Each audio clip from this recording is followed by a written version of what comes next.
नीति में नई लकीर खींच रहा है। आज वो शख्स हमारे साथ है जिसने हाल ही में यूपी में इतिहास रचा, हरियाणा में अपनी ताकत बढ़ाता हुआ वो नजर आया और अब दिल्ली में दमखम दिखाने की तैयारी में दिख रहा है।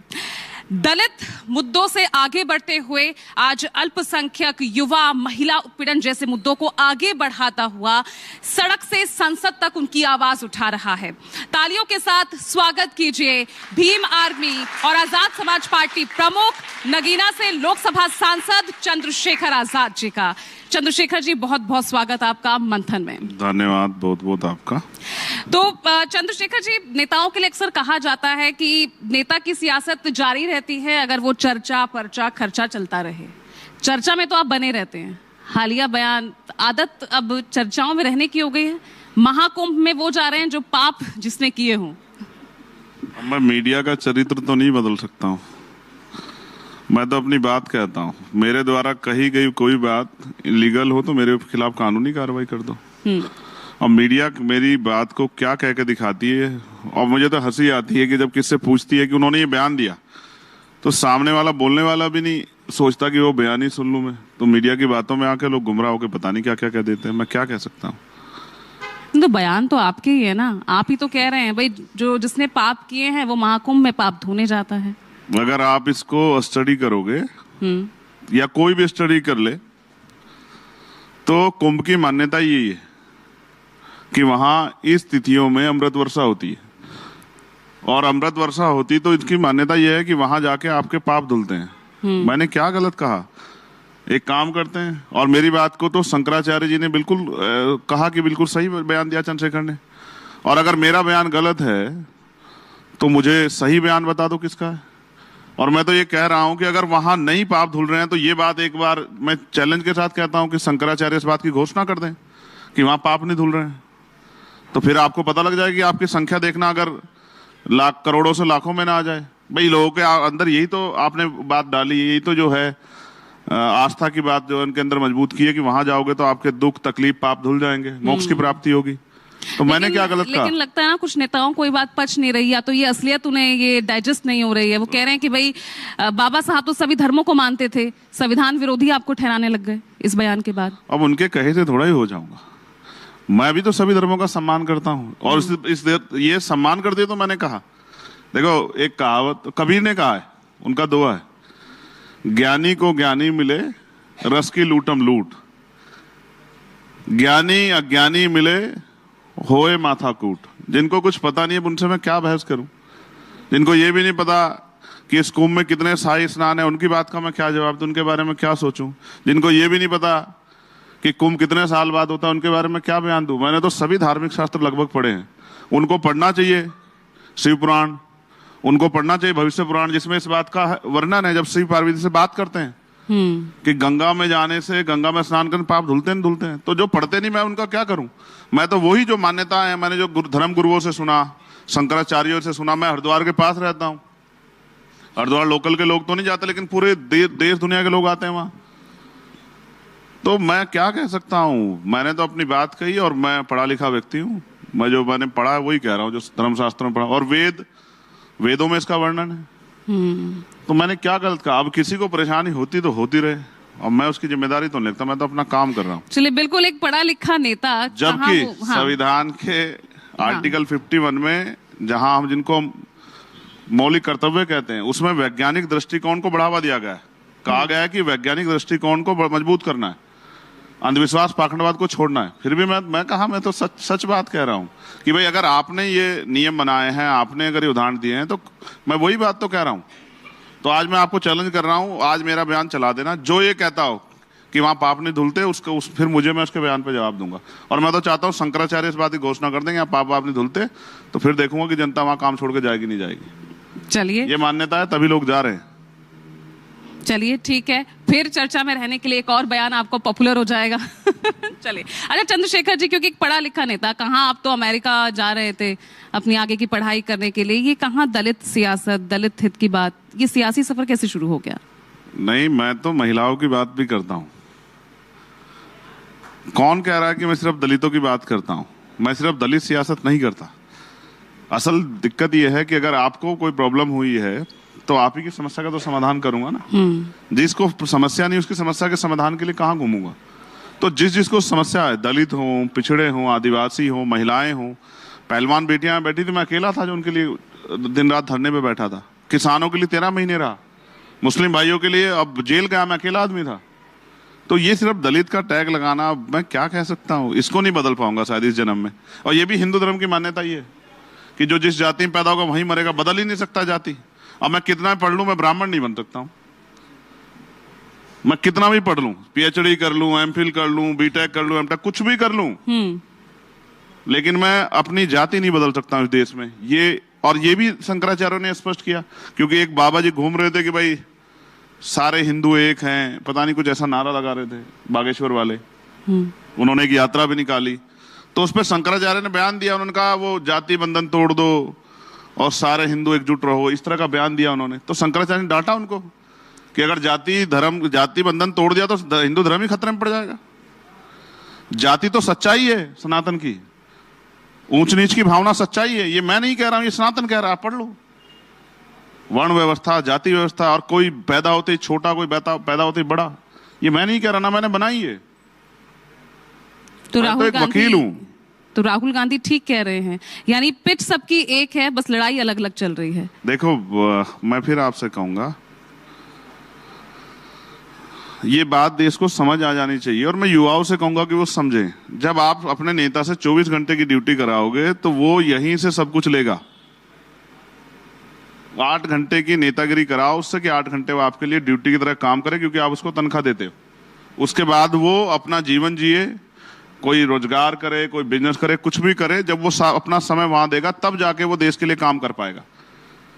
जब वो इतने रिसोर्स और ये सब चीजें आप उससे यहीं से निकालेगा तो फिर भ्रष्टाचार रहेगा ही। तो कोई क्या कह रहा है मुझे नहीं पता, शायद मैं सिर्फ ये कह रहा हूं कि राजनीति देश के हित के लिए होनी चाहिए। राजनीति, हम तो डॉक्टर बाबा साहब अम्बेडकर को मानते हैं, जिन्होंने कहा कि हम प्रथम और अंत्य भारतीय हैं। मेरे लिए नेशन फर्स्ट है।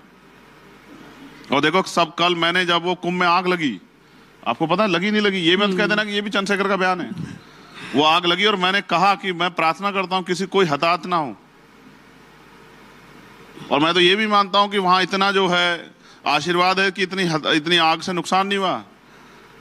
अब थोड़ा सा कम है, इस वजह से आग लग गई, लेकिन इतनी बड़ी आग लग के कोई किसी की जान माल का नुकसान नहीं हुआ। मैं इसलिए मानता हूं कि वो अच्छी जगह है। और मैंने तो कुंभ को, उसी स्थान को कोरोना काल में भी देखा, ऐसे लाशें तैर रही थी। इसलिए मैंने प्रार्थना की प्रधानमंत्री जी से और मुख्यमंत्री, जब जाओगे तो उन परिवारों को भी याद कर लेना, जिन परिवारों को, क्योंकि ये भी सनातन का की व्यवस्था है कि हमारे यहाँ अग्नि दी जाती है। ऐसा क्यों प्रतीत हो रहा है कि कुंभ के बयान को लेकर अब आप थोड़ा ऑफेंसिव नजर आ रहे हैं, उसी को जस्टिफाई करते नजर आ रहे हैं? मैंने आपको क्या कहा? मैंने उस दिन कहा कि मैं अपने बयान पे कायम हूँ और आज भी अपने बयान पे कायम हूँ। मैं आपसे फिर कह रहा हूँ, आप मुझे बताओ, अगर आपने सनातन को पढ़ा हो तो बताओ, सनातन में जो अंतिम यात्रा होती है, जो देह का अंतिम कार्य होता है, वो अग्नि से होता है या दबाने से होता है? बताओ, है आपको जानकारी? तो अग्नि दी जाती है, और अग्नि के साथ ही माना जाता है कि अब ये शरीर जो है पूर्ण हो गया। हाँ। तो जितने लोगों को कोरोना काल में अग्नि नहीं मिली थी, उनके परिवार से माफी मांगोगे नहीं मांगोगे? आपकी बेकार व्यवस्था में जो लापरवाही थी आपकी, जो आपने मेडिकल फैसिलिटी अच्छी नहीं की, जिसकी वजह से ये सब चीजें हुई, तो आपको माफी मांगनी चाहिए उन परिवारों से। मैंने क्या गलत कहा इसमें? अच्छा, तो व्यवस्था जो कोरोना के वक्त जो जिस तरह की रही, उसके लिए आप कह रहे हैं कि भाई वो पाप है, आप किसी को टारगेट नहीं कर रहे थे ना? ये आप... मैं क्यों टारगेट करूंगा? मैं अपने अधिकार कर्तव्य जानता हूं, मैं टारगेट की राजनीति करता ही नहीं हूँ। ये तो मीडिया के लोग हैं, मेरे बयान को पता नहीं कैसे कैसे चलाते रहते हैं, मैं क्या कर सकता हूँ इसमें?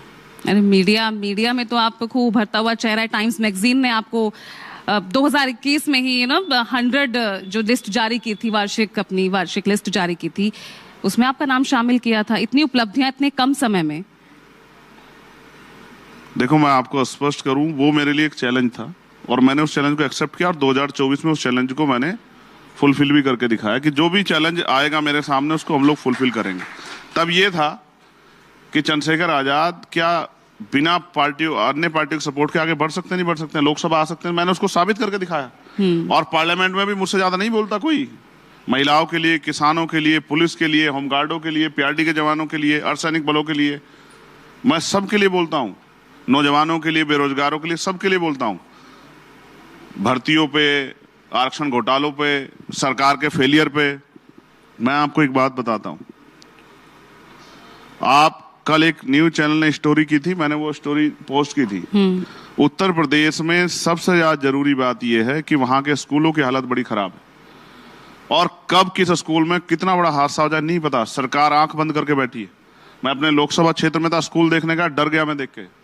छोटे बच्चे, उनको नहीं पता उसकी छत कब गिर जाए, वहां पानी भरा हुआ है, सरकार नहीं दे रही इस तरफ ध्यान। कल इसलिए मैंने मुख्यमंत्री को कहा कि अगर धार्मिक स्थलों से ध्यान हट जाए तो शिक्षा के मंदिरों पर भी ध्यान दे लेना। यहीं से पढ़ लिख के बच्चा जो है डॉक्टर, इंजीनियर, IAS, IPS, आपके ऐसा पत्रकार बनेगा। और नहीं पढ़ेगा तो कुछ भी नहीं बनेगा। फिर वही खेतों मजदूरी करेगा, मेहनत करेगा, मैला उठाएगा, तमाम तरह की परेशानियां झेलेगा, तो इससे उसके परिवार की तरक्की नहीं होगी। इसलिए मैं कह रहा हूं कि शिक्षा पे सरकार को ध्यान देना चाहिए। हर जिले में कम से कम 1000 स्कूल अगर होंगे तो 1000 में से 800 स्कूलों की हालत खराब होगी। और जबकि प्राइम मिनिस्टर ने भी PM श्री योजना चलाई और मुख्यमंत्री ने भी कार्यकल्प योजना चलाई, लेकिन दोनों का लाभ नहीं मिल रहा है। अब इसमें नहीं देते मुख्यमंत्री ध्यान।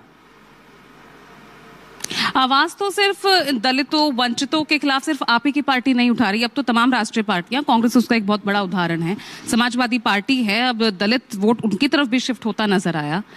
और आपके ऊपर तो टैग ही है, मायावती का वोट आप खींचते हैं। पैदाइशी जाति के आधार पर मेरे माथे पे लिखा हुआ है, इसको तो नहीं बदल सकता हूं। मैं तो कह रहा हूं कि मेरे ऊपर टैग रहेगा ही।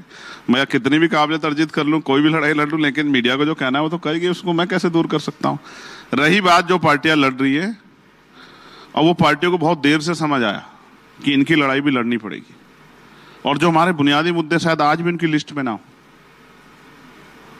डॉक्टर अंबेडकर का सम्मान तो बहुत लोग करते हैं, और सम्मान करने का दिखावा भी बहुत लोग करते हैं, लेकिन उनके विचारधारा पर चलने की हिम्मत बहुत सारे लोगों में नहीं है। इसलिए हम जैसे लोगों की जरूरत है। कौन नहीं चल पा रहा? कोई भी नहीं चल रहा है, आजाद समाज पार्टी के अलावा। आप एक पार्टी का नाम बता दो, मैं बता दूं। संविधान के नाम पर तो कांग्रेस का अच्छा खासा लोकसभा चुनाव में प्रदर्शन रहा। हाँ, ये मैं फिर कह रहा हूं, ये बाबा साहब की बात करके अपना फायदा तो बहुत लोग निकाल रहे हैं, लेकिन इन वर्गों का फायदा जो बाबा साहब जिनके लिए सपना देखते थे, उनका नहीं कर पा रहे हैं। नहीं तो आप पर भी तो एक टैग चस्पा हो गया ना कि आप कर क्या रहे हैं? आप सिर्फ मायावती का वोट बैंक अपनी ओर खींच रहे हैं। ठीक है, ये टैग आप पर चस्पा हो गया है जो हट ही नहीं रहा है। नहीं, अभी हालिया यूपी की 9 सीटों पर उपचुनाव हुए, ठीक है, उसमें भी यही हुआ नतीजा। ये मेरी काबिलियत है या नहीं? आपकी काबिलियत है, लेकिन वो जो टैग जिसमें मैं बात करना चाह रही हूँ, मैं इसको फिर, ये भी एक चैलेंज था। ये कहते थे कि उपचुनाव में तो चंद्रशेखर आजाद वोट ले सकते हैं, लेकिन जब मायावती जी नहीं लड़ रही होंगी, लेकिन जब मायावती जी का भी प्रत्याशी होगा तब आप देखना, वो भी मैंने हटा दिया। इसका उदाहरण आप मीरापुर में देख लो, उनको 3000 वोट मिले, मुझे 23000 वोट मिले। इसका उदाहरण आप कुंदरकी में देख लो, और बहुत सारी जगह उनके बराबर वोट मिले। ये तब मिले जब उस तरह के सक्षम प्रत्याशी नहीं थे, वर्करों को लड़ाना पड़ा। तो यानी कि समाज तो स्वीकार कर बैठा कि उनको चंद्रशेखर की मदद करनी है, उसको चंद्रशेखर के हाथों को मजबूत करना है। और कोई ऐसा विषय नहीं देश का जो मेरे पास आता जिसको ना उठाता हूं। तो मायावती जी, उनसे कहाँ गलती हो रही है कि उनका वोट बैंक आपकी तरफ शिफ्ट हो रहा है, वो आगे नहीं बढ़ पा रहे हैं, आपका उदय हो रहा है और उनका पतन हो रहा है? मैं कह रहा हूँ ये मंथन आज मायावती जी पे तो नहीं है भाई। मैं क्या कह सकता हूँ, आप बताओ। जो काम करेगा वो आगे बढ़ेगा, और जो काम नहीं करेगा वो पीछे हट जाएगी। ये तो प्रकृति, नेचर का फॉर्मूला है। जो जितनी मेहनत करेगा कुदरत उसको उतना ही देगी। और हम इसलिए इस काम को कर रहे हैं, आपको सही नहीं पता, मैं अकेला भारतीय राजनीति में इस समय ऐसा व्यक्ति हूं जिसने गोली खाई है, जिसके ऊपर, जिसकी जान पे जो है जिसकी जान छीनने का प्रयास किया गया है। तो इसलिए मैं आपसे कह रहा हूं कि हम पूरी कोशिश कर रहे हैं कि अभी जो काम बाबा साहब अम्बेडकर ने अधूरा छोड़ा, जो मान्यवर काशीराम साहब ने अधूरा छोड़ा, और जो बहन जी से भी अधूरा छूट गया, उसको हम पूरा करें। तो इसमें मैं गलत क्या कर रहा हूं? अब वो जब वो देख रहे हैं, वो लोग देख रहे हैं कि ये हमारी लड़ाई लड़ रहा है, ये हमारे लिए जान हथेली पे रख रहा है, ये हमारे लिए 24 घंटे खड़ा है, छुट्टी भी नहीं ले रहा है, इस आदमी की हमें मदद करनी चाहिए। तो ये समाज का आशीर्वाद, इसको, इस पे तो किसी को बुरा लगना चाहिए,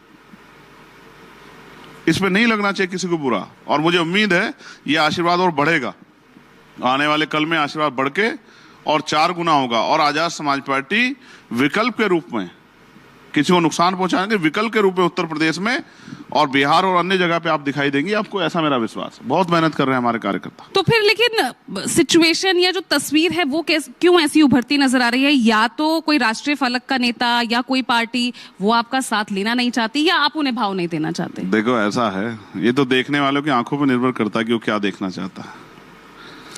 नहीं, मायावती के पास आप आपका दोस्त नहीं गए, है। अखिलेश यादव के पास आप गए, नहीं बन पा रही ना बात। दोस्ताना संबंध सबसे, देखिए मेरे संबंध सबसे अच्छे हैं और पॉलिटिकल लाइंस अभी देखिए जिनका इंडिया अलायंस बना हुआ था उनका टूट गया। सबको आगे बढ़ना है, बहुत सब लोग चाहते हैं कि कुर्सी पे बैठने का अवसर उनको मिले, तो मैंने तो सबकी मदद की, लोकसभा चुनाव में भी की, अभी महाराष्ट्र के विधानसभा चुनाव, जिसने मुझसे मदद मांगी, और आप नाम पूछोगे तो बहुत लंबी लिस्ट है, नहीं बताना चाहता, ठीक है, जिसने मुझसे मदद मांगी मैंने उसकी मदद की। और मैं फिर कह रहा हूं हमारी राजनीति इन वर्गों के भले की है, लेकिन हम जब देखते हैं बहुत सारी पार्टियां जिनकी सरकारें बनी हुई उन्होंने नहीं किया अच्छा काम, तो जिनको अजमा लिया उनको क्या अजमाना, अब उनको छोड़ के आगे बढ़ते, इसलिए अपने दल को मजबूत कर रहे हैं। और आपको मैं जानकारी के लिए बता दूं कि हम बाबा साहब अम्बेडकर को मानने वाले लोग हैं। यहां तो कांग्रेस, लेफ्ट और जो है अकाली दल, मुस्लिम लीग, बहुत सारी पार्टियां थी, फिर बाबा साहब अम्बेडकर ने पार्टी क्यों बनाई? फिर बाबा साहब की पार्टी रहते काशीराम जी ने पार्टी क्यों बनाई? हम तो वो कर रहे हैं जो हमारे महापुरुषों ने हमें रास्ता दिखाया। वो कहते हैं जिसका दल होगा उसमें बल होगा, जिसमें बल होगा उसकी समस्याओं का हल होगा।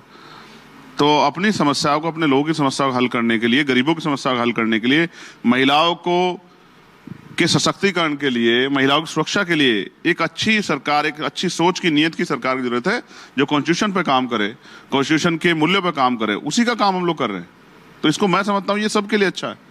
चलिए थोड़ा सवाल जवाब। आप नहीं चाहते देश आगे बढ़े और देश का हर व्यक्ति आगे बढ़े? अरे बिल्कुल, हम क्यों नहीं चाहेंगे, इसीलिए आज आप हमारे साथ हैं, हमारे साथ यहाँ बैठे हैं, बातचीत हम कर रहे हैं। सुकेश जी।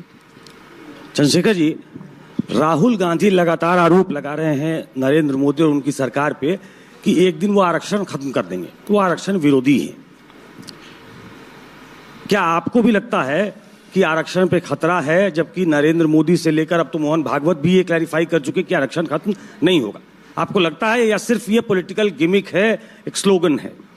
देखो सुकेश जी, मैं स्पष्ट कर दूं, कोई क्या कह रहा है मैं उस पर नहीं जाना चाहता, लेकिन किसी भी पार्टी का एजेंडा, उसका मैनिफेस्टो, उसकी विचारधारा अगर आप देखेंगे तो आपको समझ आ जाएगा कि ये अगर पावर में आएगा तो क्या करेगा।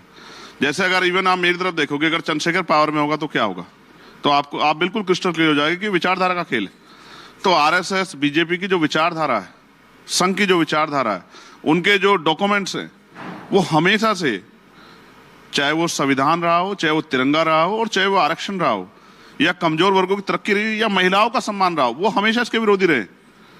इसको आप नहीं डिनाई कर सकते। और इसके लिए मैं फिर कहता हूं, 2 अप्रैल 2018 के को याद करोगे तो एक प्रोटेस्ट हुआ था।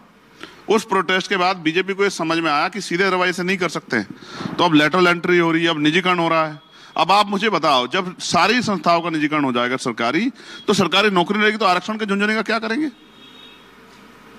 अब तो SC ST के बैकलॉग से ज्यादा, OBC के बैकलॉग ज्यादा, EWS का बैकलॉग आ रहा है, वो कहां से आ रहा है किसी को नहीं पता। अब तो पिछले दरवाजे से सबको जोड़, अब तो नई नियुक्तियां नहीं आ रही है, संविदा, ठेकेदारी, और उनको परमानेंट कर ले रहे हैं, कोई पूछने वाला नहीं है। तो आरक्षण ये तो मैं अपने लोगों को कहना चाहता हूं। दो राष्ट्रीय पार्टियां जो हैं, कांग्रेस और बीजेपी, आप किससे मानते हो कि अंबेडकर की विचारधारा को वो ज्यादा मानते हैं, कांग्रेस या बीजेपी? नहीं, आजाद समाज पार्टी के अलावा कोई नहीं मानता है। उनका फोटो सब लोग लगाते हैं, उनका फोटो सब लोग लगाते हैं, उनके सिद्धांतों की बात मुंह से, मंच से बहुत करते हैं, लेकिन जब आप पार्टी अपनी उसमें होते हो सरकार में, तब लागू कराने की हिम्मत नहीं जुटा पाते। आप याद करो, बाबा साहब अम्बेडकर ने एलिनेशन ऑफ कास्ट लिखी, इस बात को तो आप, इस बात से तो एग्री हो? तो कांग्रेस के मैनिफेस्टो में कभी रहा हो जाति का विनाश, तो आप मुझे बता दो। जो बाबा साहब अम्बेडकर का सपना था कि जाति विहीन समाज बने, तो कांग्रेस किसी लीडर ने उसकी पहल की, तो आप मुझे बता दो। और भाजपा के लोग तो कर ही नहीं सकते। अगर आरएसएस भाजपा के लोग, जैसे एक विषय आया था, तो मुझसे मीडिया में किसने पूछा, मैंने कहा कि मैं जिससे उम्मीद ही नहीं करता कि वो बाबा साहब अम्बेडकर सम्मान करेगा, मैं इस पर क्या बुरा मानूं। चलिए कांग्रेस बीजेपी को छोड़ दीजिए, अखिलेश यादव जी के बारे में क्या राय है आपकी? आप महापुरुषों के नाम पे जितने जिले बने थे सबका नाम बदल दिया, और सहारनपुर में तो झगड़ा करा दिया एक, कि मान्यवर काशीराम साहब के नाम पे जो बना था, जो एक मेडिकल कॉलेज बना, उसका नाम बदल दिया। एक इस्लामिक स्कॉलर है, उनके नाम पे रख दिया कि एक झगड़ा हो जाए। और बहुत सब कुछ है जो नहीं कहना चाहता, वरना फिर बाद में ये चर्चा होगी कि आज चंद्रशेखर ने अखिलेश यादव पे हमला कर दिया। आपके तो अच्छे संबंध थे। डिमोशन आप देखो, जो डिमोशन हुआ है सुकेश भाई, 2012 में जो डिमोशन हुए सरकारी कर्मचारियों के, वो अखिलेश साहब की मेहरबानी से हुए, इन्होंने किए। एक सीईओ को एसआई बना दिया, एक एक्शन को जेई बना दिया, ये सब अखिलेश जी के समय काल में हुआ। और जितने खून के आंसू कर्मचारियों ने इनके सरकार में रोए, कभी नहीं रोए, लेकिन फिर भी हमारे लोगों ने इनको गले लगाया कि चलो भाई इनसे गलती से हो सकता है, लेकिन मुझे नहीं लगता कि कोई बहुत गुंजाइश है, मुझे नहीं लगता है। मायावती कहती थी एक नागनाथ है एक सांपनाथ है, आप भी यही कहते हो। काशीराम साहब कहते थे। हाँ, काशीराम साहब के कहने के बाद बहन जी ने कहना शुरू किया, और मैं फिर कह रहा हूं, अब हम उनसे नहीं लड़ रहे, अब हम अपने लोगों से लड़ रहे हैं कि हमें पावर चाहिए, क्योंकि जो हम करना चाहते हैं, जैसे मुझे अगर यहाँ कुछ चेंज करना है तो जब तक मेरे पास यहाँ पावर नहीं, मैं कैसे कर दूंगा। जैसे एजुकेशन, मैंने कहा पार्लियामेंट में कि एजुकेशन सभी के लिए मुफ्त होनी चाहिए, और एजुकेशन जो सरकारी नौकरी कर रहा है, भाई जो लोग हाई स्कूल इंटर तक, ग्रेजुएशन तक प्राइवेट स्कूल में पढ़ते हैं, वो कहते हैं कि हमें एमबीबीएस सरकारी स्कूल से करनी है, आईआईटी जाना है। मैं आपको इसलिए बात कह रहा हूं कि जब तक सरकारी कर्मचारी से लेके और सरकारी स्कूल में पढ़ने वाला बच्चा, सरकारी अधिकारी, कर्मचारी और नेताओं का, चाहे वो किसी पोस्ट पे हो, और आम किसान का बच्चा सरकारी स्कूल में नहीं पढ़ेगा, तब तक कोई बहुत बदलाव नहीं हो सकता। क्योंकि आज प्राइवेट सेक्टर इतना बड़ा खड़ा हो गया है कि वहां से गरीबों का बच्चा मुकाबला नहीं कर सकता है। 5,000 रुपए फीस देने की हिम्मत हर परिवार में नहीं है एक बच्चे की। और ऐसे ही अगर आप मेडिकल क्षेत्र में बदलाव चाहते हैं तो आपको यहां भी करना पड़ेगा कि सारे नेताओं का इलाज, अब एम्स में सबसे अच्छा इलाज है या नहीं है आप बताओ। तो एम्स में अच्छा इलाज इसलिए क्योंकि नेताओं का इलाज वहां होता है, नेताओं की एंट्री में। आज मैं मेंबर ऑफ पार्लियामेंट जाऊंगा, मेरी एंट्री हो जाएगी, लेकिन क्या आम आदमी घुस सकता है उसमें? मैं अपने फादर को नहीं भर्ती करा पाया था, मुझे आज भी टीस इस बात की, पावर स्ट्रक्चर है वहां। इसलिए मैं आपसे कह रहा हूं कि जब एक ही बेड पे डीएम, एसएसपी, सीओ, विधायक, सांसद, मंत्री का परिवार या उनके परिवार का कोई व्यक्ति या वो खुद इलाज करा रहे होंगे, और वहीं गरीब किसान मजदूर का इलाज होगा, तब अस्पताल में फैसिलिटी भी मिलेगी, दवाइयां मिलेंगी, टेस्ट भी वहीं होंगे, और बिल्डिंग भी अच्छी होगी, यानी कि अच्छा इलाज, गुणवत्तापूर्ण इलाज मिलेगा और गुणवत्तापूर्ण पढ़ाई मिलेगी। इसी गैर बराबरी की बात तो अखिलेश यादव भी कर रहे हैं, राहुल गांधी भी कर रहे हैं, लेकिन आप उनके साथ चलने को तैयार नहीं है। तो मैं आपसे फिर ये कह रहा हूं, मैं आपसे क्या कहा? स्पेस देख रहे हैं आप। नहीं, मैंने आपसे क्या कहा कि जो हम करना चाहते हैं वो करने के लिए हमें पावर चाहिए, और पावर सत्ता से आएगी। हम अपने लोगों को तैयार कर रहे हैं। अब आप ये कह रहे हैं उनके पास तो सत्ता रही है, उन्होंने जितना किया आप देख लो, उनके पास सत्ता रही है। 0 फीस पे एडमिशन होते बंद करा दिए, ठेकेदारी में आरक्षण था 2012 में, सब हटा दिया उन्होंने, जिनकी बात आप उत्तर प्रदेश में कर रहे हैं। और मैं फिर कह रहा हूं, कांग्रेस लंबे समय सत्ता में रही है, तो कितना बदलाव किया आप देख लो इन विषयों पे। आज भी 80 महिलाओं के साथ एक दिन में रेप जैसी घटना, हत्या जैसी घटना होती है।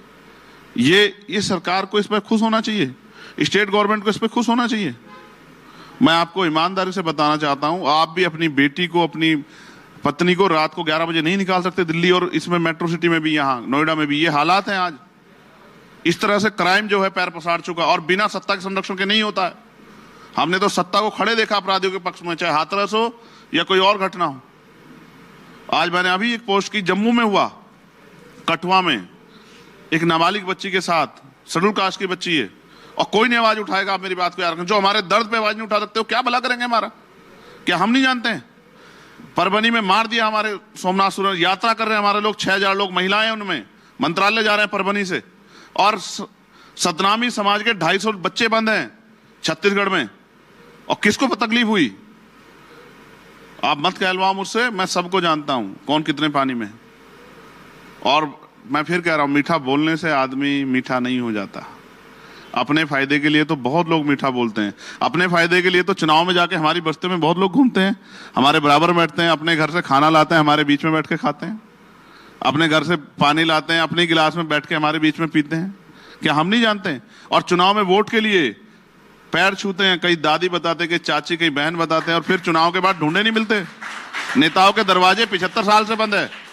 इसलिए मान्यवर काशीराम साहब ने दल बनाया, बाबा साहब ने दल बनाया, और आज आजाद समाज पार्टी के रूप में हम लोगों ने दल बनाया, गरीबों ने, कि हमें लड़ाई लड़नी है। तो हम गलत नहीं कर रहे हैं।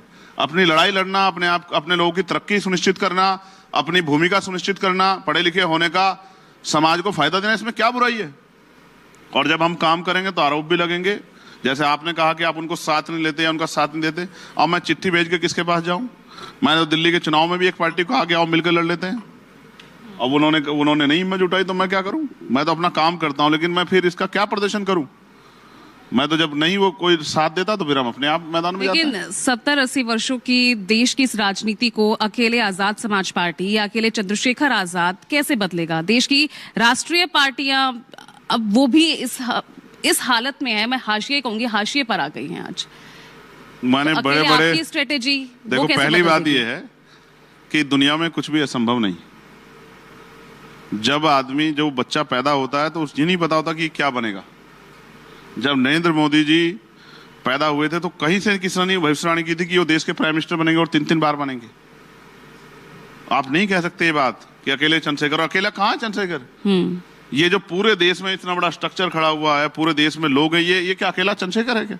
आप चंद्रशेखर को अकेले देखते हो क्योंकि आप देखना चाहते हो, वरना आप ये सोचो कि जहां 22,000-23,000 वोट मिले, क्या 23,000 लोग हमारे साथ नहीं है? क्या उनका परिवार हमारे साथ नहीं है? और ऐसे ही आप देखना, अभी जब उत्तर प्रदेश का चुनाव आएगा 27 का, आपको पता लग जाएगा कि अकेला चंद्रशेखर या इतना बड़ा समूह है जो चाहता है इस गुलामी की बेड़ी को काटा जाए। 27 की तैयारी पे आऊंगी, बट यहाँ तो मिल्कीपुर में ही आपने खेल कर दिया, समाजवादी पार्टी के बागी को खड़ा कर दिया। नहीं, जिसकी इच्छा है लड़ने की, जो चाहता है, उसको बेचारे को सताया गया। आप जानो कि मैंने कल उसको फोन करके कहा कि हिम्मत करके लड़ो और किसी पार्टी को बुरा मत कहो, अपनी चीजें बताओ कि आप क्या अच्छा कर सकते हैं। मैंने बताया वहां की टीम को, मैंने कोई खेल नहीं किया, उनका लड़ने का मन था। पार्टी को लगा कि ये अच्छा मजबूत उम्मीदवार है, लड़ लेगा, पार्टी ने उनको टिकट दिया, उत्तर प्रदेश की टीम ने।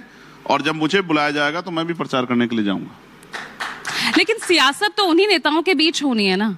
आप आजम खान से आप मिलकर आप मुलाकात कर रहे हैं, 27 की ओर आप देख रहे हैं, ठीक है, तो फिर कैसे इस राजनीति को कैसे आप बदलेंगे? तो हम अच्छा किस नए आयाम तक आप लेकर जाएंगे? अच्छा बताओ, 1 साल पहले कौन कहता था कि चंद्रशेखर मेंबर ऑफ पार्लियामेंट बनेंगे? आपने कभी आपके स्टूडियो में भी इस बात पे चर्चा नहीं हुई कि चंद्रशेखर बन जाएंगे? और कोई नहीं कहता था कि अकेले बन जाएंगे।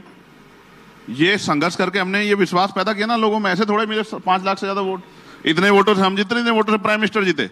और प्राइम मिनिस्टर 4 बार पीछे रहे, 4 राउंड में। चंद्रशेखर 1 राउंड में पीछे नहीं था।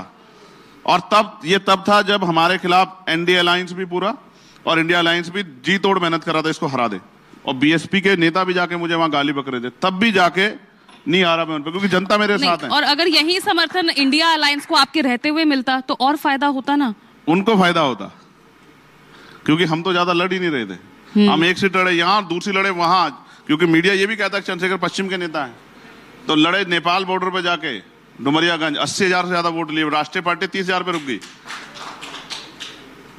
ये देखो, ये तो अभी तो देखो ना, अभी तो हम लोग मैदान में आए, संघर्ष कर रहे हैं। अभी पिछले 10 साल संघर्ष किया, वो नहीं दिखता किसी को। जेलें काटी है, दिल्ली में तिहाड़ 2-2 बार काटी है, लाठियां खाई हैं, 16-16 महीने जेल काटी, वो नहीं दिखता है। जो सामने होता है वही दिखता है, उसके पीछे का संघर्ष नहीं दिखता है। बाबा साहब अम्बेडकर दिखते हैं कानून मंत्री के रूप में, लेकिन बाबा साहब अम्बेडकर ने यहाँ पहुंचने के लिए कितनी मेहनत की नहीं दिखता है। मान्यवर काशीराम साहब दिखते हैं हेलीकॉप्टर में बैठ के चलते हुए एक बड़े नेता के रूप में, लेकिन उन्होंने कितने साल जमीन पर दिए हैं, भूखे प्यासे रह के समाज को आगे बढ़ाए, वो नहीं दिखता है। लोगों को जोड़ने का वो संघर्ष नहीं दिखता, अभी नहीं दिखेगा। 2027 के बाद आप ही लोग कहोगे कि हम चंद्रशेखर को हल्के में ले रहे थे, चंद्रशेखर ने बहुत बड़ा खेला कर दिया। नहीं, आपको तो हल्के में कोई ले ही नहीं रहा है। इस तमाम पार्टियों के साथ आपकी बातें चल रही हैं, सबसे संबंध अच्छे और बिगड़ रहे हैं, चल रहा है। अब यहाँ यूपी से आगे बढ़कर आप हरियाणा में चले गए, ठीक है, नतीजा 0 ही रहा हो। अब दिल्ली में भी आप कोशिश कर रहे हैं, 5 सीटों पर अपने कैंडिडेट्स उतार लिए हैं। जब नतीजे हमारे पक्ष में नहीं आते तो हम फिर और ज्यादा मेहनत करते हैं, तो उस चैलेंज को स्वीकार करते हैं कि अब इसमें ज्यादा मेहनत करना। ऐसा ही अब आप ना कहो, आप याद करो, मैं कहता हूं, मेरी मुख्यमंत्री के खिलाफ जमानत जब्त हुई थी उत्तर प्रदेश में, मगर मेरे अंदर हिम्मत है मुख्यमंत्री के सामने आंख से आंख मिला के लड़ने की, जिस हिम्मत को उत्तर प्रदेश का कोई नेता नहीं जुटा सकता। मेरे अंदर हिम्मत थी प्राइम मिनिस्टर के खिलाफ जाके लड़ने की, जितनी हिम्मत बड़े बड़े जो हैं नेता नहीं जुटा सकते हैं। इसके लिए बहुत बड़ा जिगरा चाहिए आमने सामने लड़ने के लिए, इसकी कीमत चुकानी पड़ती है गोली खा के। और मेरे अंदर हिम्मत थी अकेले लड़ने की, जहां सब कह रहे थे कि भाई ये तो क्या तो एनडीए अलायंस को जाएगा वोट, इंडिया अलायंस को, तो वो भी हमने करके दिखाया। और फिर तो मैं कह रहा हूं, ये चैलेंज हमने हरियाणा से, आपकी बात नहीं बनी तो इसलिए आप इंडिया अलायंस में शामिल नहीं हुए। हाँ, हम तो कोशिश कर रहे थे, कल कोई हमसे ना थी ना आपकी, तो संरक्षण और साथ तो उन्हीं नेताओं का लेने की कोशिश आपने की। संरक्षण तो हम संविधान का लेके बैठे हैं। और 7 इसलिए जरूरी है क्योंकि एनडीए जो 3 बार से सत्ता में है, वो भी 30-35 पार्टियों का अलायंस करके घूम रही है। और इंडिया अलायंस भी इतनी पार्टियों का अलायंस करके घूम रहा है। आप मुझसे क्यों कह रही हैं कि भाई मैं संरक्षण लेना चाह रहा हूं? मैं तो चाहता हूं कोई अच्छा अगर आदमी है और परेशान है तो मेरे साथ मिलकर अगर आगे बढ़ना चाहता तो क्या बुराई है? मैं तो कोशिश कर रहा हूं। तो आपकी राजनीति मेरी क्या कोशिश जीतने की है, दूसरे किसी को राजनीतिक नुकसान दलों की पहुंचाने की तरह? नहीं। हाँ, आपकी भी राजनीति क्या दूसरे राजनीतिक दलों की तरह बीजेपी विरोधी है? क्या ये मैं ये मानकर चलूं? मेरी राजनीति अपने लोगों के हितों की रक्षा के लिए और उनकी तरक्की के लिए, और किसी का विरोध, वैचारिक विरोध मेरा आरएसएस भाजपा से है, वो रहेगा, वो कभी बदल नहीं सकता क्योंकि वो अपना चरित्र छोड़ेंगे और मैं अपना नहीं छोड़ूंगा। वो अपने विचार पे खड़े और हम लोग अपने विचार पे खड़े, मानवता के विचार पे खड़े। सतगुरु रविदास जी महाराज के, ऐसा चाहूं राज में जहां मिले सबन्नु अन्न और छोट बड़े सब सम बसे, रविदास रहे प्रसन्न। हम अपने विचार पे खड़े हैं, बेगमपुरा के राज पे बिना गम का राज, और वो अपने विचार पे खड़े हैं। तो वो रहेगा, लेकिन मैं फिर आपसे स्पष्ट कर दूं कि हमारी राजनीति जनता को मुख्य धारा में लाने की है, जो 75 साल में सरकारें नहीं कर पाई है, क्योंकि वो इच्छा शक्ति नहीं थी। मैंने कहा कि आपने 6 महीने में रेत पे शहर बना दिया। अगर आपके अंदर इच्छा शक्ति होती तो आप इन वर्गों को भी ऊपर उठा के आज मुख्य धारा में ला सकते थे। जब तक ये आगे नहीं बढ़ेंगे तब तक देश आगे नहीं बढ़ेगा, क्योंकि देश का एक इतना बड़ा तबका अगर पीछे है तो ये सरकारों का फेलियर है जिनको मौका मिला है, ये मेरा फेलियर नहीं। मुझे अवसर मिलेगा तो फिर मुझसे आप सवाल करना कि भाई ये कैसे पीछे रह गए। सुकेश, चंद्रशेखर पे एक आरोप लग रहा है और आगे और लगेगा, जैसे कि ओवैसी पे लगता है। आप आजम खान से गठबंधन की बात कर रहे हैं तो लोग ये कह रहे हैं कि बहुत जल्दी आप देखेंगे कि आजम खान और चंद्रशेखर एक हो जाएंगे, तो किसका नुकसान होगा ये दुनिया जानती है। तो ये बी टीम वाली जो थ्योरी है जो दी जाती है ओवैसी साहब के लिए, क्या आप पे भी चस्पा होगी क्या? देखो, आरोप लगाना आसान है, लेकिन अगर ये थ्योरी कामयाब होगी ना तो उत्तर प्रदेश की तस्वीर क्या होगी इसका आइडिया शायद आपको नहीं है। जो थ्योरी आप कह रहे हैं कि हो सकता है ये हो जाए, अगर ये थ्योरी कामयाब होगी ना, इस अलायंस के साथ कोई भी आदमी जुड़ के और विन हो जाएगा उत्तर प्रदेश में। आपको अगर एहसास नहीं तो एहसास करके देख लेना, एक बार इस वोट का कैलकुलेशन करके देखना। जबकि हम तो पूरे हक वंचित कमजोर समाज को, महिलाओं को, सबको साथ लेके चल रहे हैं, लेकिन अगर ये थ्योरी कामयाब होगी तो आप देखना। और जिस दिन ये थ्योरी देखो, ये नगीना में कामयाब हुई तो बड़े बड़े दलों को पटकनी दे दी हमने। ये थ्योरी नगीना में कामयाब हुई है, और यही थ्योरी अगर आगे बढ़ गई आप देखना तो उत्तर प्रदेश की तस्वीर बदल जाएगी और आने वाले समय में देश की तस्वीर बदल जाएगी। और मैं इस मंच से कह रहा हूं, अगर वो लोग मुझे सुन रहे हो आपके माध्यम से, तो इस थ्योरी को जल्दी बना लें। ये थ्योरी सांप्रदायिकता की राजनीति का अंत कर देगी, ये थ्योरी नफरत की राजनीति का अंत कर देगी, और कोई अंत नहीं है। यही अंत है कि एक टुकड़ों बटा समाज एकजुट हो जाए और मिलकर अपनी शक्ति बनाने के लिए लड़े, अपनी हिस्सेदारी के साथ आगे बढ़े। चले, कुछ चंद्रशेखर जी हमारे भी जो स्टूडेंट्स भी हैं वो भी आपसे सवाल करना चाहते हैं, पूछिए। मेरा पहला सवाल आपसे ये है कि आप एक युवा नेता, दलित नेता के तौर पर पूरे समाज में एक प्रखर है। सर, ये शब्द मुझे जोड़ना पड़ा है क्योंकि आपको प्रेजेंट ऐसे किया जाता है, ये मेरी गलती नहीं है, ये हमारे टीवी समाज, हमारा मीडिया, उन्होंने ऐसे प्रेजेंट किया है, इसलिए मैंने ये शब्द यूज़ किया है।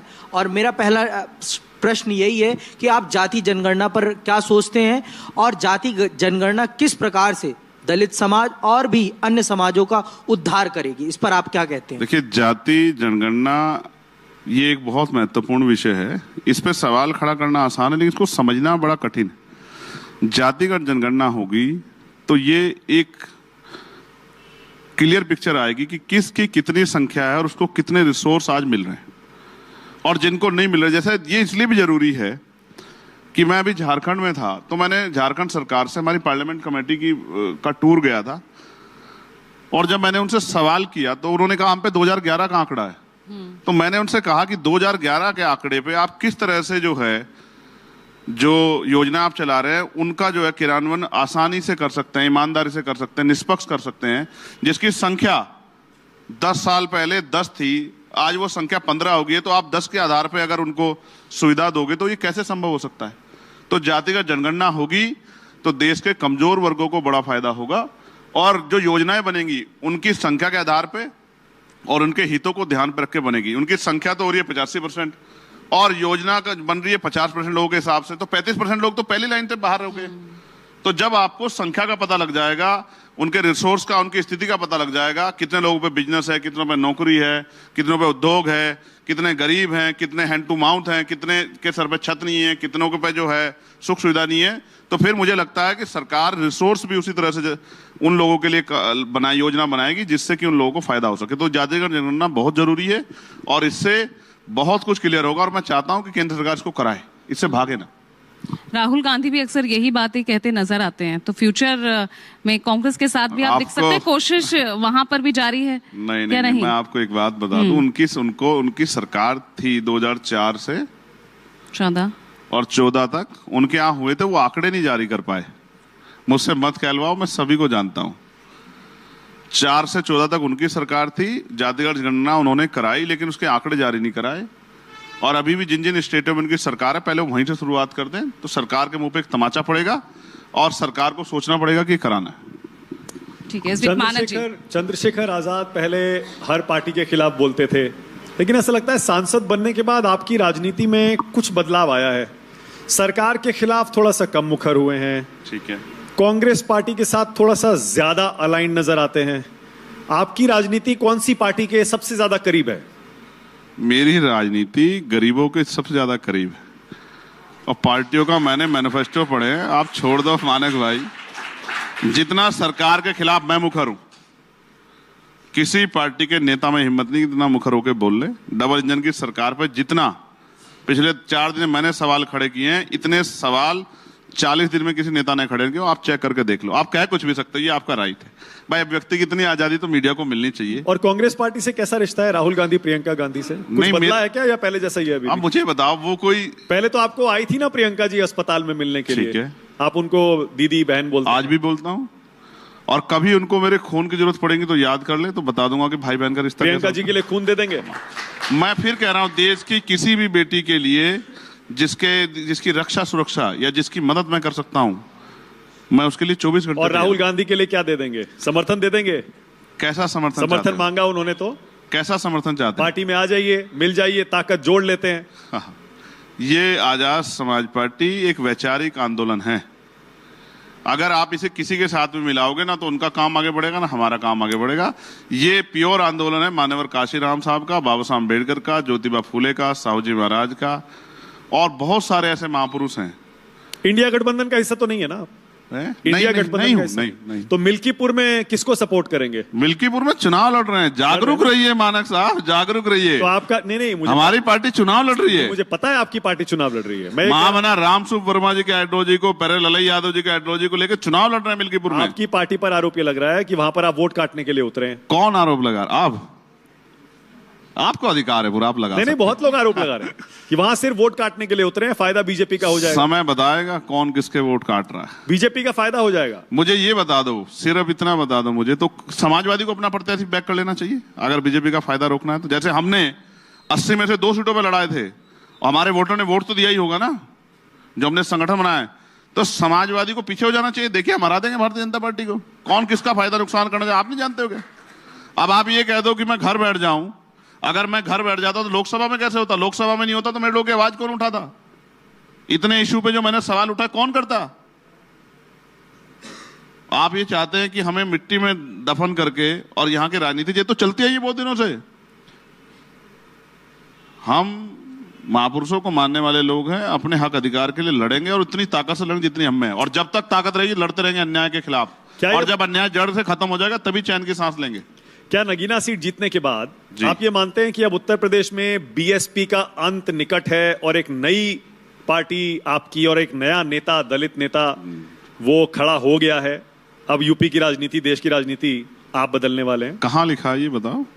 माथे पे लिखा है क्या कि दलित नेता खड़ा हो गया है? जरा आप मुझे समझाओ। क्या आपने? मैं कहूं कि नहीं, मैं ये कहता हूं कि एक वैसे समाज का एंकर मेरे सामने बैठ के सवाल पूछ रहा है, कैसा लगेगा आपको? बताओ। आप भटका रहे हैं सवाल को। नहीं, मैं सवाल को नहीं भटका रहा हूं। बीएसपी की जगह आजाद समाज पार्टी ले रही है? झगड़ा कराना चाहते हो मानक भाई? मुझसे पूछ लो। आप चाहते हो कि मैं उनके खिलाफ कुछ बुरा कहूं, वो फिर उधर से जवाब दे। उनकी आदत है मुझे बुरा कहने की, मेरी आदत नहीं है। मैं नहीं कहता किसी को बुरा। आकाश आनंद से कैसा रिश्ता है? मेरा खराब कब था किसी से? मेरा किसी भी मानव से रिश्ता बुरा भाई नहीं। युवा नेता हैं, देखिए कैसे बीएसपी के लिए दिल्ली में भी प्रचार कर रहे हैं, जबरदस्त। अच्छी बात है, करना चाहिए, मगर मुझे दुख तब हुआ था जब बहन जी ने उनको अनमेच्योर कह के और उनके पदों से हटा दिया था।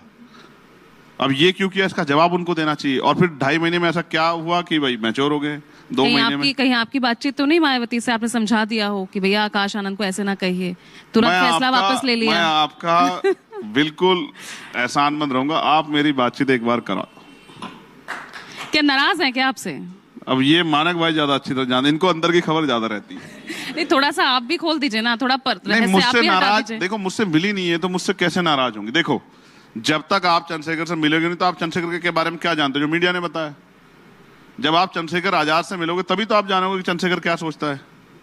मैं किसी के लिए बुरा नहीं सोचता। आप भी दलित और वो हमारे उत्थान के लिए बात नेता करते हैं, मायावती भी दलित उत्थान की बात करती है, सर्वजन के लिए काम करती है। आप यही तो बुरा है, मैं यही समझा रहा हूँ। चलिए ठीक है, सर्वजन के लिए आप दोनों पार्टियां काम कर रहे हैं, साथ होते तो ताकत और ही बढ़ती ना।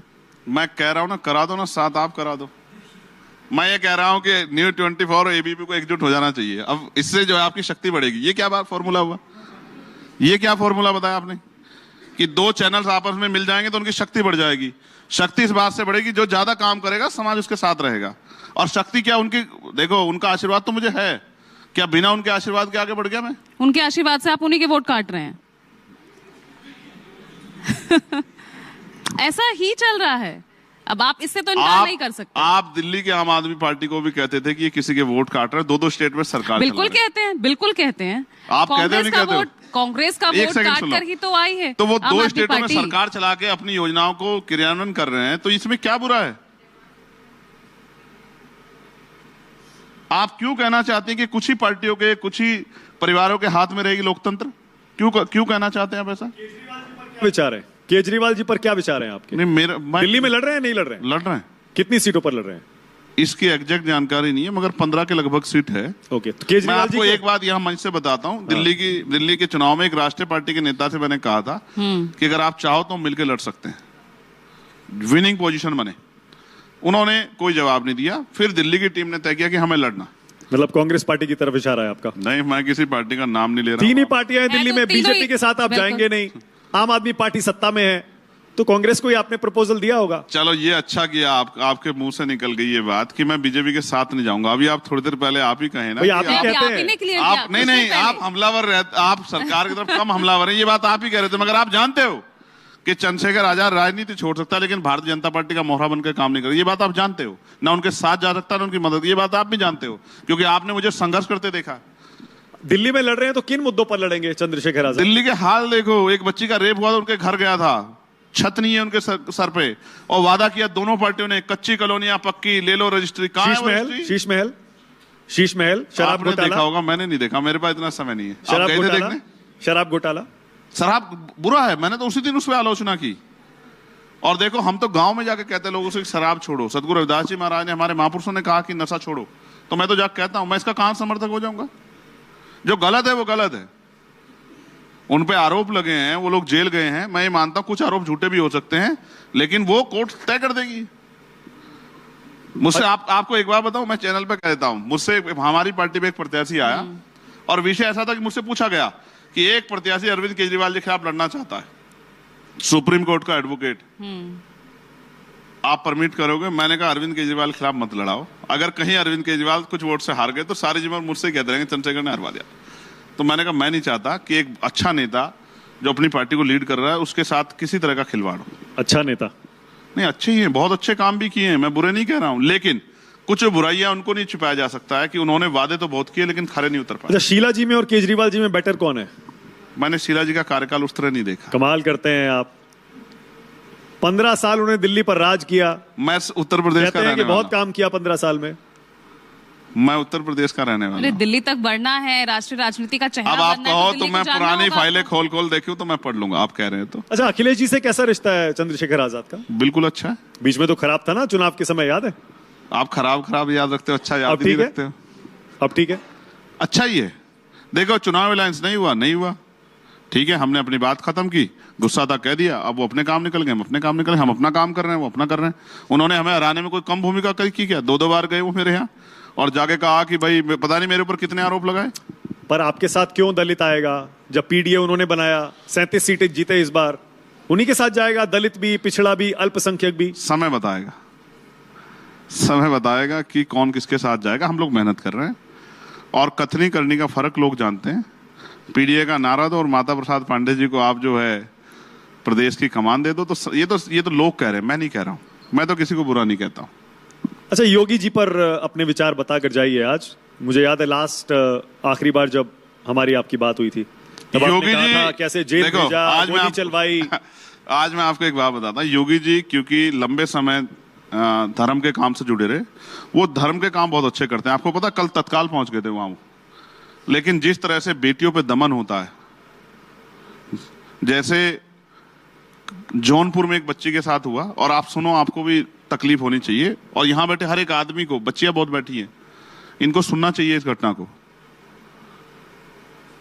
जौनपुर में एक नाबालिग बच्ची का अपहरण हुआ 9 तारीख को। उसके बूढ़े माता पिता घर में रहते हैं। अक्षम है, उस तरह से नहीं लड़ पाए। पुलिस के पास गए, पुलिस ने कह दिया, क्योंकि बच्ची शेड्यूल कास्ट की थी, कि भागी होगी किसी के साथ, आ जाएगी, भागो। 2 दिन बाद अपने आप गुमशुदा में रिपोर्ट दर्ज कर दी। 17 तारीख को उसका भाई जो आंध्रा में काम करता है वो घर पहुंचा। 18 तारीख को उस बच्ची की लाश तालाब से बरामद हुई। ये है उत्तर प्रदेश का सच। हाथरस के परिवार को कहा था कि आपको देंगे मकान और आपको देंगे नौकरी, अब तक नहीं दी। ये उत्तर प्रदेश का सच। तो वो इस सारे मामले में फेलियर है। वो राजनीतिक विरोधियों को सही नुकसान पहुंचा सकते हैं, वो धार्मिक एजेंडे पर सही काम कर सकते हैं, लेकिन एक कुशल प्रशासक वही होता है जो अंतिम व्यक्ति की पीड़ा को भी सुने, जाति धर्म से ऊपर उठकर। इसमें वो फेल है, इसे कहने में मुझे कोई तकलीफ नहीं। और मैंने स्कूल का उदाहरण दे दिया आपको, और हॉस्पिटलों का जाके देख लो, सड़कों का मैंने अभी अपने जिले के सारे अधिकारियों को मैं लेके गया था। इतना इतना गारा हो रहा है, और शिकायत किसने की आप जान के हैरान हो। एक छोटे बच्चे ने मुझसे कहा कि हम जब सुबह जाते हैं तैयार होके मंदिर जाने के लिए, स्कूल के, शिक्षा के मंदिर, तो हम जाते हैं घर से तैयार होके, लेकिन वहां तक जाते हैं हमारे कपड़े जूते बिल्कुल सन जाते हैं। सड़क हमारी इतनी खराब है। भैया सांसद जी आ जाओ, सुन लो एक मिनट। हाँ। सांसद जी आ जाओ, एक बार हमारी सड़क दिख जाओ। आपने अफसरों की परेड करा दी थी वहां पर, सुन रहे हैं? कहीं नहीं परेड कराई मैंने, हमारे पास वीडियो आया। मैंने उनको सिर्फ दिखाया कि चलो जाके देखो, कीचड़ में चल के दिखाओ। हाँ, नहीं, मैं खुद चला भाई। हाँ, मैंने कहा कि आओ देखते हैं कि हम जिनकी बदौलत तनख्वाह ले रहे हैं, जिनकी बदौलत हम कुर्सियों पे बैठे हैं, जिनके काम की जिम्मेदारी हम पे, हम क्या उनका काम ईमानदार से कर पा रहे, नहीं कर पा रहे हैं। तो जब उन्होंने देखा, और उसमें 2 महिला अधिकारी थी, और दोनों महिला अधिकारियों ने बड़े सख्ती से अपने अधिकारियों से कहा कि ये गलत है। सांसद जी जो कह रहे हैं ये गलत है और ये सड़क बननी चाहिए। मैं इसलिए आपसे कह रहा हूं कि जितना काम एक सांसद की निधि मिलती है उतना काम मैं ऑलरेडी करा चुका। कोई पूरा आप रिकॉर्ड चेक करा लो, 543 में सबसे ज्यादा काम कराया होगा मैंने। और जो काम नहीं करा पा रहा उसका तरीका जानता हूं, क्योंकि वकील हूं। तो अधिकारियों से कहा चल के देखो, ये आपकी जिम्मेदारी है। और सरकार जवाब दे कि सरकार सड़कें दी। मुख्यमंत्री जी ने तो अखबार में निकलवाया कि आप सब लोग सांसद विधायक अपने अपने काम दे दो सड़कों के, उसके हम जल्दी करवा देंगे। कहां गए मुख्यमंत्री? अब नहीं दिख रहा है। ये परेड नहीं दिख रही आपके अधिकारियों की, ये अपने अधिकारियों का उतरा हुआ मुंह नहीं दिख रहा, वो भी आंख नहीं मिला पा रहे हैं। चलिए चंद्रशेखर जी, उम्मीद करते हैं जितनी मजबूती से, जितनी बेबाकी से आज अपनी बात रख रहे हैं, देश को भी उतनी मजबूती से आगे ले जाएं। बहुत बहुत शुक्रिया। हर सवाल का जवाब आपने बहुत अच्छे से यहाँ के युवा के सामने रखा। बहुत बहुत शुक्रिया। मैं देश के लिए हमेशा तैयार, और मेरा देश महान है, मुझे इस बात का गर्व है। बस गर्व इस बात का कराना कि देश का अंतिम व्यक्ति भी इस देश को की जो भूमिका है, जो बढ़ने वाली प्रक्रिया, उसमें आगे बढ़े और मुख्य धारा में जुड़े। यही प्रयास करने के लिए हम लोग राजनीति कर रहे हैं, ना कि व्यापार के लिए। बहुत बहुत शुक्रिया, बहुत बहुत शुक्रिया चंद्रशेखर जी। धन्यवाद।